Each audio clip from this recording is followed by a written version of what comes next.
Hey guys, DEK here with DEK Review Show. Now, I'm going to go ahead and do my review of Outriders. So, I played Outriders 4 times. Yeah. And I did that on Technomancer, Trickster, Pyromancer, and Devastator. And I got tired of it during the first one. So, it does change your gameplay, right? Technomancer is pretty cool, but Trickster was amazing. Trickster was really fun, really quick. I felt very powerful. Devastator, I was just kind of slow. I had a Gatling gun, and it didn't work half the time. And it just kind of cloggy. Pyromancer was alright. And then Devastator is just kind of, I'm not really a tank kind of person. So, let's talk about this. What are the pros of Outriders? Well, the pros are pretty good. So, it looks amazing. The game looks really cool. I really like the loot-based system. I wish there was more chests. It kind of has like the chests like in The Division, but they're not as many. And before we start comparing this stuff, let's talk about the comparisons. What is Outriders? Well, Outriders is a third-person kind of shooter game, and it has, let's see, the beginning storyline of Outer Worlds, Mass Effect, systems like The Division, and it can go on and on and on. Borderlands, there's just too many of them to say. And that's kind of a downfall, right? Like, it feels like you're starting the Outer Worlds. The story is about the same. You have Earth is being destroyed or whatever. Everyone's on a ship. They're being cryologically frozen. And not everybody made it off the ship. About half of them did. And now they're in this new environment. And stuff has happened. In Outer Worlds, it was corporate happened. In Outriders, it's the anomaly. This storm that can disintegrate you or give you superpowers. And that's another pro, is the superpowers. I really like the superpowers in this game. It's really badass to pull out like a Gatling gun made out of magic, or a rocket launcher made out of magic. Or my favorite with the Trickster is where you have the blades and you teleport behind somebody. Especially when you could double those up. So you teleport behind somebody, blade, and then like disappear, back out. That was really fun. It's also really cool to have like the Pyromancer that could just basically snap his fingers and blow somebody up from across the map. It's really cool. Now, as you can kind of see in the video, we ran into some issues, right? And majority of the game we were on World Tier 7 for this co-op playthrough, just me and Landon. And that is, I'm playing Devastator, or no, he's playing Devastator, I'm playing Technomancer. And there's a huge wall, and not the good kind of wall, like a huge spongy wall, and a difficulty spike on top of that wall. So you'll kick ass. You'll be on World Tier 6. You'll be kicking ass. You'll be destroying everyone. You hit World Tier 7. They are now impossible to kill. Or they take a long time. Now, it's not too bad for the majority of the game. The majority of the game, I really like having difficulty stuff. And it really tests your ability. The issue is the loot. You kind of can't choose what you get unless if you're going into the, tier. Because the level up system has different skill trees. One of the skill trees could give you more assault rifles or shotguns or whatever. And that's usually like the top skill tree. I was always maxing out the bottom skill tree, the ones that did most power and made my abilities the most powerful. With Technomancer, it focused on the Gatling gun. Now, that's the thing about this is you have 15 world tiers, and it gets better. Like, it gets more difficult over time. So basically, world tier 1 is everyone's on your level, and you can use items on your level. Then you go into like 2, 3, 4, 5, and that says like, okay, you're level, say you're level 30. Now, if you're on world tier 5, you could be like level 30 and equip gear that's like level 35. And you're level 30, but the enemies are now level 35. It's that kind of balance. And it's really cool. The skill tree has a lot in it. It's really diverse. It's got like 3 main trees. They all seem kind of the same.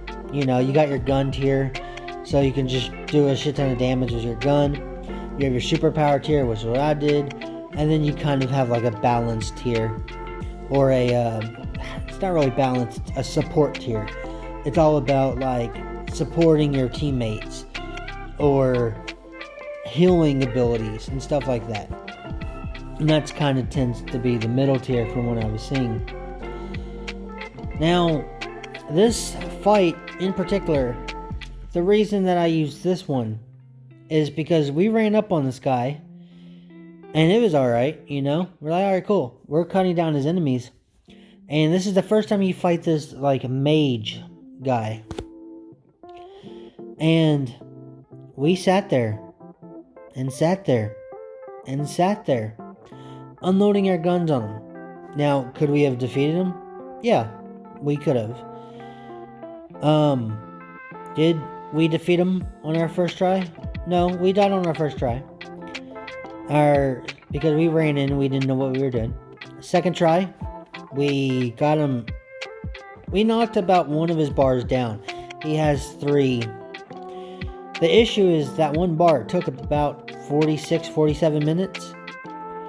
We could have killed him, but that's the thing. 46 minutes to knock down one bar, and that's with me and him fighting him. So what we did is we said okay, and we dropped it down from world tier 7 to world tier 5, and it didn't really do anything different.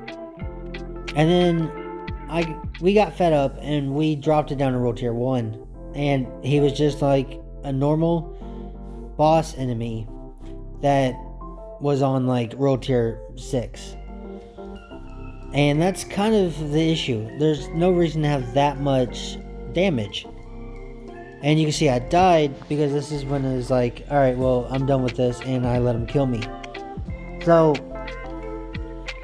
that's the issue. Now, this game would have been amazing if they wouldn't do that, because that really hinders the experience. It really does. Now, if you don't care about that stuff and you just want to play the story, by all means, hit it on world tier 1 and go at it. You'll feel like a fucking superhuman, super-powered boss, and you'll destroy everyone. At least some of the bosses might damage you a good amount, you know, if you're not paying attention, or if you run in guns blazing. But the majority of them is, you should be pretty good. And that's fun. Now, would I recommend it? Probably. And you gotta hear me out though.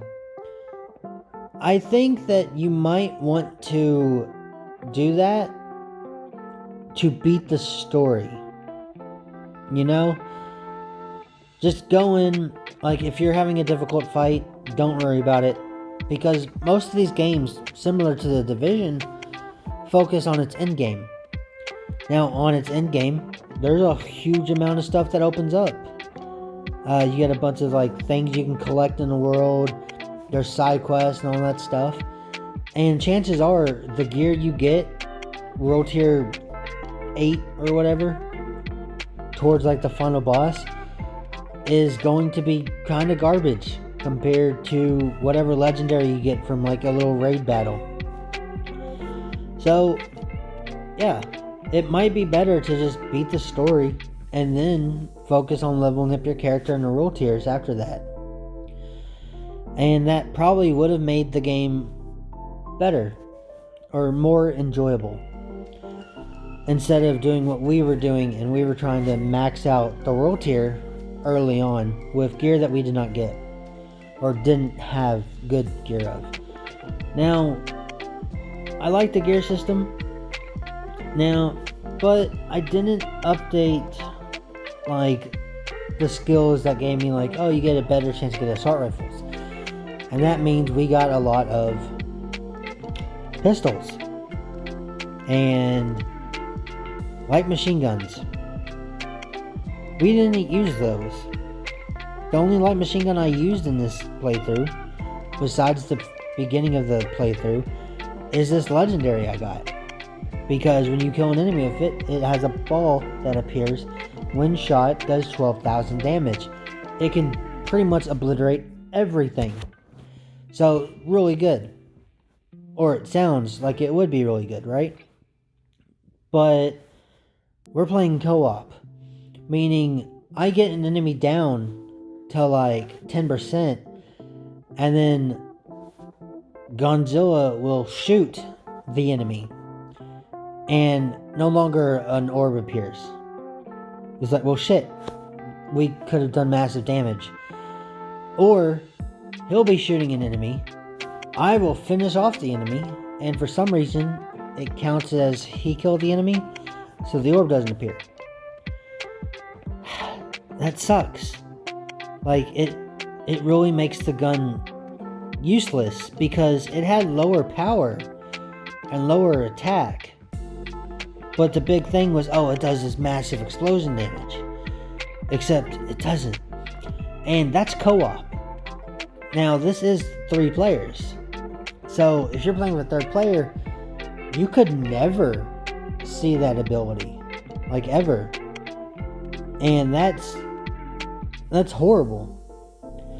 I would prefer if you at least did some damage into the enemy, if it did that. Like, if I'm kill the enemy like halfway down, and then Godzilla finishes him off, if an orb appeared, that would have been cool, because I did do a significant amount of damage. You don't have to do like every shot, because that would be overpowered. You just shoot every enemy once. But what you could have done is, I shoot the enemy, and then I have to get say I had to get a quarter of his health. I had to do 25%. Then that would have been pretty good. But it's not like that. Now, there's more to this. I didn't write anything really down, so I'm just kind of freeballing here. But let's go ahead and go to cons, because we have been talking a little bit of cons. And does it hinder the experience enough to where I would not recommend this game? In other words, is this Outriders a $60 game? No. Yeah, kinda. What? No. If this game was $30-$40, hell yeah, pick it up. If you like The Division, if you like that in-game stuff, yeah, pick it up. $30-$40. Is it worth $60? No, probably not. I don't think so. But is it worth free? Yes. And that is what it is on Xbox Game Pass. Free. I was looking forward to this game. I was disappointed by this game. But I still enjoyed this game more than The Division. And that is because of the gear system and the leveling system. It is pretty good. Now let's talk about some of the cons. The music. I don't know what to say. The music. Some of it's entertaining. Like, it's either generic or it's just straight up music from other things. And that's the thing too, is iRobot, it's the same ending as iRobot. Your dude is standing on the top of a fucking mountain of junk. Just standing there. It's the same scene from iRobot. With the movie with Will Smith. It's like, well, why? And the final boss, it has this music playing, and it's like, I don't know what this music is from, but I know it's from something. And that took me out of the moment. It's supposed to be this moment of all these characters rejoicing and being happy, and it's over here playing some shit from like How I Met Your Mother or something. It's like, why do that? It would have been better if you would just had generic music. If you're gonna have music, right? It's okay to do music that's popular, right? But don't do music that is extremely popular. Don't do that. Not in the story moment. It's different. Like you play Cyberpunk or Grand Theft Auto. It's like, hell yeah, I'm gonna be rocking out to like Video Killed a Radio Star while fucking murdering people and driving red lights and shit. Yeah, that's fucking badass. Do I want that music to be playing in the middle of a cutscene about anything? No. Not really. No. Imagine if, like, in Grand Theft Auto 5, Trevor tripped over the fence when he was trying to talk to Franklin, and all you heard was Video Killed a Radio Star. That would have ruined the moment, wouldn't it? And that's what this does. It's so iconic that you have this like Halo theme song playing that you don't pay attention. Or you're like, oh shit, is that the song from Halo? And it's like, why would you do that? It's also not copyright friendly. And everyone's trying to stream these days. They got nothing else to do. They're at home. And let's talk about something else, alright? So, another thing about this game. The voice acting. Okay, so, to be honest, the girl voice acting, I played as a girl on the Trickster playthrough and on the Pyromancer playthrough. It's alright. Girl's voice acting is pretty decent. Now let's talk about the guy's voice acting from the Technomancer and Devastator playthrough. The guy's voice acting. He sounds like Ron Perlman doing an impression of Dan from Roseanne. And after I heard that in the first cutscene, it took me out of it. And he talks with no emotion. And is this the voice actor's fault? I don't think so. So what is it? It's got to be the lines. They didn't give him very good lines. Like, it's all generic bullshit. And then let's talk about loading screens. Okay, so if you're watching my videos on YouTube over at DEK Arcade, or the DEK Livestreams channel, then you're like, oh, well, it doesn't seem too bad. And that is because I cut almost every single load screen. So it fades into black, I cut from there to when it starts fading from black. And so you don't see majority of the load screens. So I can tell you exactly how much load screens we have. I stream this game for 2 hours every time I play it. So for a 2-hour live stream, I will cut the load screens and post that as a VOD on YouTube. So what does a 2-hour live stream become? 1 hour and 76 minutes on average. Yes, that is a lot of cut footage of nothing except load screens. This has load screens almost as bad as some of the worst. Like some of the worst Fallout load screens, or I would almost compare it to the Grand Theft Auto starting load screen. Except the issue with that is the Grand Theft Auto starting screen, yeah, you sit there for 10 minutes. But what happens after the 10 minutes? You're in the game. And do you load again? Nah, you're good. What happens in Outriders? You sit there and you wait for 4 minutes. And then you talk to somebody. And it takes 10 seconds to talk to somebody. Or to load into the conversation. Then it takes 10 seconds to load into the map. And then it takes another 3 minutes to go to the next area. Where it then takes another 10 seconds to load into that cutscene. And then it takes another 20 seconds to load out of the cutscene. And it does that over and over again. And it's like a hub world, right? So it's not open world, but it's not linear. It's one of those in between, where it's like a big open area, but there's stuff to do. I'm guessing it's kind of like Halo, to where it's not an open world. So you go in and you're like, okay, cool. Yeah, you have this little hub area, and it's got like 6 paths you could choose. And these paths are locked off by cutscenes.